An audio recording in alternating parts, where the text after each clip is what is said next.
Hello, this is Kyle from Midnight Paranormal Files podcast. Back again. Today we are going to be talking about Summerwind Mansion, and I also got my dad here that wants to talk about Summerwind Mansion. So, you want to start? I can.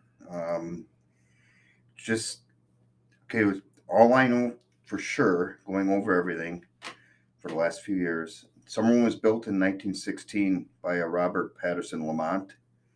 Uh, he was from Chicago, believe it or not. It's on the West Bay Lake, Land O'Lakes.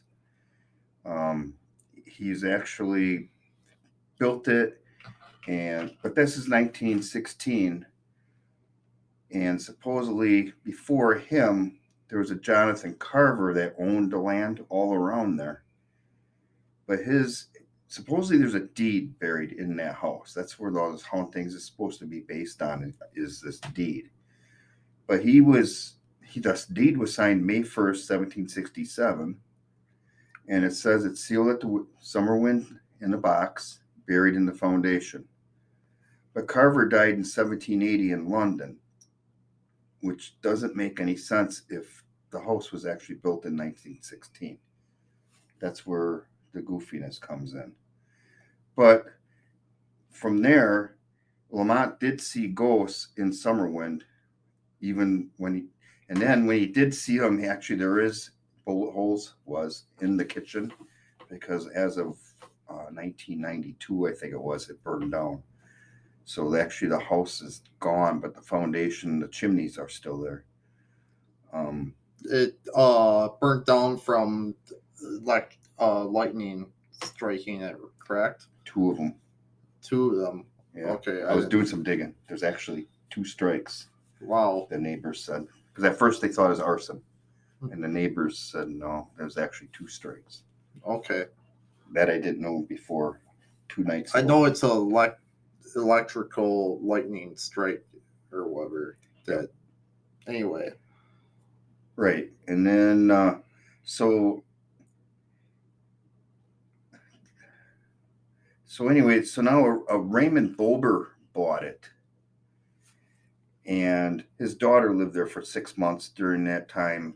Supposedly, during that time, there was a corpse found in a secret cubby hole in a closet. And actually, I've done some digging, and this story does come up all the time. It says there was a corpse, but nobody ever figured out, or they never disclosed what this person was or who it was. And then it goes on and keeps saying, there's all this other history that her husband was the one. He always played organ, and he said the ghost made him do it, and which is okay, kind of weird. But they at the same time they just thought he was going nuts. But at the same time, what happened? But at the same time, when all this was going on during the daytime, once in a while they would hear gunshots in the kitchen, and that was the gunshots that Lamont, because they go in the kitchen, there's actually smoke, the smell of smoke of gunpowder. Wow, I didn't know that. You didn't know that? I've done a lot of digging in the last couple of years. And finally, he had a breakdown, and she attempted suicide, and then they moved out because they blamed on the ghosts were just working on their emotions. Bober didn't try make an arrest out of it. They couldn't get nobody there to renovate the place, because every time people would come to build, their measurements would be different, and some people just plain wouldn't go there just because of what they've heard, which is, you look all over the place, and that was all over, it was all over the place. And they say that this is the most haunted place in Wisconsin. I know I talked on a few art podcasts, some art places they claim to be some of the most haunted places in Wisconsin, but this is the original most haunted place in the state of Wisconsin. And they also did have a special of the haunting on this place. They did. And they covered through base. Oh, I think they did do that whole gunshot thing. They did. And that, now I think about it. And is there anything else that? Yeah, because now Lamont was the guy who built it in 1916. Yeah. His wife was basically his prisoner. She never left the house. She was always there. So, and this would be because it's built in 16, so it's the early 20s. There was one more. Okay, so in the early 20s. Well, anyway, there was some kids back in the late 60s actually. Her name was Emily, and there's a bunch of neighbor kids. They lived on the lake basically, and they used to roam the woods and spend a lot of time in a boat on the lake. But they're never told to go to the house. I said, leave the house alone, don't go there. So anyway, so it's right around, it'd be around the 50s, early 60s actually.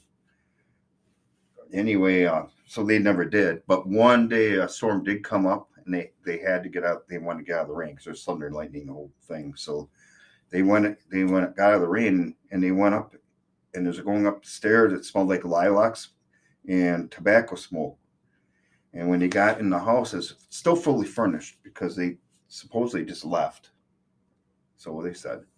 So, but they went up the stairs. They heard footsteps. There's a staircase of concrete steps going from the lake up to the house. Them were still there too. Kind of sketchy, but they're there. And anyway, they heard the footsteps behind. They turned around. There was Lucy, the wife, on the third step. There was a painting of her above the hearth on the chimney in the house, and the painting shows her, as a beautiful person. And that's what they saw on that step. It was her, because they saw this person and it just disappeared. And they thought, okay, whatever. And they went in, and the painting was still above the chimney. So one of the chimneys, the one in the living room. So then there was one more other time, the same thing, storm. Apparently there's a lot of storms right around there. Anyway, Lucy on the porch motioned for them to get down. And right after they were laying down, they heard gunshots above their heads. There was a groundskeeper there, a real one, not a ghost. Anyway, it's a real groundskeeper. He was shooting his rifle off the porch because just target practicing, not knowing the kids were out there, because there's not supposed to be anybody out there. Anyway, they saw her many times actually, always in a white gown though. Huh. Her full name was Lucy Devereux Patterson. And it did burn down, and they do have signs all over. You're not supposed to go up in there. You will get chased out. Neighbors watch it pretty closely. Yeah, we found out the hard way many years ago. Yeah, when I was like 4 or 5 years old, we went there. We did go there. We actually wandered around. They didn't figure it out till we were leaving, because there was a house next door getting worked on, and I just happened to have a table saw in the back of my truck, and they just thought we were some workers until they saw the kids in the back seat of the truck and realized, well, these aren't workers, these are people riding around. So we did get kicked out, but it was not too big of it. He was going to call the sheriff, but I talked it out. But Fox Valley Ghost Hunters has the rights to investigate this. They did it a few years ago. With the COVID, they haven't done it for a few years. We're hoping this year. It's not happening because it's already August, almost September. So hopefully next year, maybe we're even trying to get back in there legitimately. Yeah, just to walk. It is a neat place. It reminds me of Stevenson Creek a little bit. Yeah, if anybody's been to Stevenson's Creek, that's a lot like that. Stevens Creek's a little walk, but it's all on public land. You can go there and look all you want. And it's in the middle of the woods. It's in the middle of the woods off of Highway. Where? It's close to Boulder Junction. Okay. When you're going from Minocqua, hanging right on M, if you're going to Boulder Junction, it's right across There's a parking area for a lake on the left side. I think it's Trout Lake, if I remember right. On the right side, it's basically an ATV trail, but you could drive your vehicle down there just a little bit to get off. There's a bike trail right there. Just to get off that ATV trail is a high line. That's what I did. I parked off on the high line and then walked the rest of the way. You could, if you had a piece of junk car, you could drive down there, but no.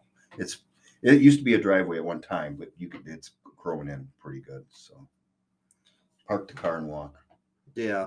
But that's pretty cool. That's a foundation, big chimney. Yeah.